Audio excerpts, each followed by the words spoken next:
কোন দেশি প্রোডাক্ট এটা? ইম্পোর্ট করা?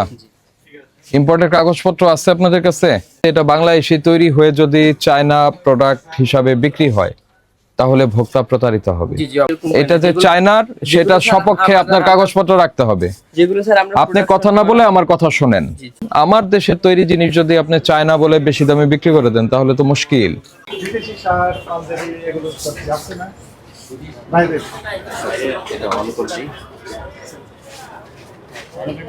কোন দেশি প্রোডাক্ট এটা? ইম্পোর্ট করা? ইম্পোর্টের কাগজপত্র আছে আপনাদের কাছে? এগুলো তো স্যার আমাদের আউটলেটে দেয় না। আমরা তো অনেক জায়গায় বলেছি, তারপরে পত্রিকায় বিজ্ঞপ্তি দিয়েছি যে ইম্পোর্টেড পণ্য হলে সেটির পেপারস রাখতে হবে, যদি না রাখেন সেটি শাস্তিযোগ্য অপরাধ। আমাদেরকে তো সেটা আউটলেটে দেওয়া হয় না, আমাদের শুধু প্রোডাক্টগুলো পাঠানো হয়। এগুলো হচ্ছে স্যার হচ্ছে আমাদের আপনারাই আনেন না, এটা হচ্ছে স্যার আমাদেরকে হেড অফিস থেকে আর কি আমাদের ম্যানেজমেন্ট আমাদের প্রোডাক্টগুলো দেয়। তো ম্যানেজমেন্ট কি এটা আমদানি করে? কে আমদানি করে? কখনো কখনো দেখা যায় বিভিন্ন ইনপুটারের থেকে কালেক্ট করে নেয় আমাদের। তো যে ইম্পোর্টারের কাছ থেকে কালেক্ট করবে তার পেপারস রাখবেন। তাদের তো ম্যাম অবশ্যই আছে আমাদের অফিসে। আমাদের কনসার্নটা হলো যে এটা বাংলাদেশে তৈরি হয়ে যদি চায়না প্রোডাক্ট হিসাবে বিক্রি হয় তাহলে ভোক্তা প্রতারিত হবে। জি জি অবশ্যই। আমরা এরকম এটা যে চায়নার সেটার সপক্ষে আপনার কাগজপত্র রাখতে হবে। যেগুলো স্যার আমরা আপনি কথা না বলে আমার কথা শোনেন। এটা যে চায়নার প্রোডাক্ট সেটার সপক্ষে আপনার পেপারস রাখবেন। শেষ, ঝামেলা শেষ। আর না রাখলে আমরা ফাইন করে দেব আপনাকে। কারণ আমরা কিন্তু পোশাক শিল্পে যে তৈরি পোশাকে অনেক দূরে এগিয়ে গিয়েছি, আমরা অনেক ভালো কাপড় তৈরি করতে পারি, তাই না? তো এখন আমার দেশের তৈরি জিনিস যদি আপনি চায়না বলে বেশি দামে বিক্রি করে দেন তাহলে তো মুশকিল। সেটা সবার সাথে প্রতারণা করা এক প্রকার।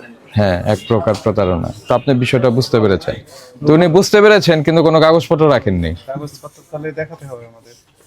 আমাদের তো দেখা যায় শোরুম যে প্রোডাক্টগুলো তারা হচ্ছে আমাদেরকে আমাদের ম্যানেজমেন্ট অফিস থেকে পাঠায়। অফিসে বলবেন, ম্যানেজমেন্টকে বলবেন। স্যার এখন তো আমরা নাই আমাদের কাছে, হয়তো বা আমরা পরবর্তীতে বলে রাখবো যখনই ইনপুটের প্রোডাক্টগুলো আমাদের দেয় যেন ডকুমেন্টসটা দিয়ে দেয়।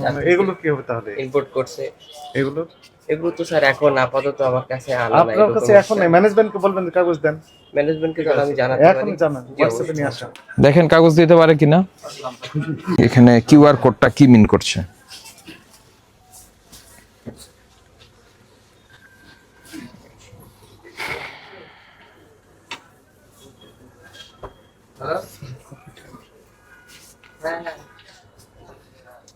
এটা তো আমাদের দেশি প্রোডাক্ট, এটা তো আমাদের কনসার্নও না। এখানে মেড ইন বাংলাদেশ পরিষ্কার বলা আছে। কি আসছে? পেপারস আসছে? কতক্ষণ লাগবে? পেপারস না রাখার জন্য একটা ফাইন করে দিই আপনাকে। পাঠাচ্ছেন বললেন না? কি বললেন? আচ্ছা, আমাদের সময় নষ্ট করবেন না, আপনি একটু ক্লিয়ারলি আমাদেরকে বলেন উনি কি দিতে পারবেন না পারবেন না। ওই যে চায়না যে টি শার্ট গুলো, এগুলির প্রাইস কিরকম? 1890। আর আমাদের দেশিটা 790 890, মানে প্রায় 1000 টাকার ডিফারেন্স হয়ে যাচ্ছে, তাই না? ওই যে চাইনিজ যে ইম্পোর্টেড টি-শার্ট গুলো আছে না, ওইগুলো কার থেকে নেই? চায়না নামে তো কি করবে, কিনবে। হ্যাঁ একটু তাড়াতাড়ি দেন, ফাস্ট। তাহলে আপনার জন্য নির্দেশনা হচ্ছে যেটা এখন দিচ্ছে এটা আমরা আসার আগেই আপনার এখানে স্টোর রাখা উচিত ছিল। এনে ভুলবশত স্যার এটা করতে পারি। ঠিক আছে, কোনো প্রবলেম নাই। আমাদের দেশের লোকজন বিদেশি পণ্য পছন্দ করে, আপনারা বিক্রি করতে পছন্দ করেন, ঠিক আছে, আপনি আনবেন, তা আমদানি কাগজপত্র সহ রাখবেন আর কি। তো আমাদের কনসার্ন ওইটাই যে আপনারা দেশি পণ্যটা যাতে বিদেশি বলে বিক্রি না করেন, আর কিছু না। যেটা যে দেশে সেভাবে বিক্রি হবে, প্রতিযোগিতায় যে থাকবে তারটা বিক্রি হবে, যে বেশি দাম ধরবে তারটা বিক্রি হবে না, ঝামেলা নাই কোথাও। কিন্তু সমস্যা তখনই হবে যখন এক দেশের প্রোডাক্টকে আপনি অন্য দেশের বলে বিক্রি করবেন। আমি বলছি বললেন আমাদের কি বলে রেসপন্স পজিটিভ নাকি? রেসপন্স পজিটিভ বলছি যে দিচ্ছি, কিছুক্ষণের ভিতর ছবি আমাকে দিবে। কিছুক্ষণের মধ্যে? স্যার এটা একটা মানে ভেক ওয়ার্ড, মানে অনেক সময় লেগে যাবে। হয়তো 2-1 মিনিটের ভিতরেই দিয়ে দিবে, জাস্ট ছবিটা পাঠালে আমি শো করতেছি।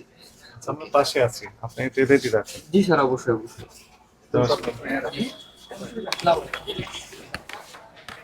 Yes.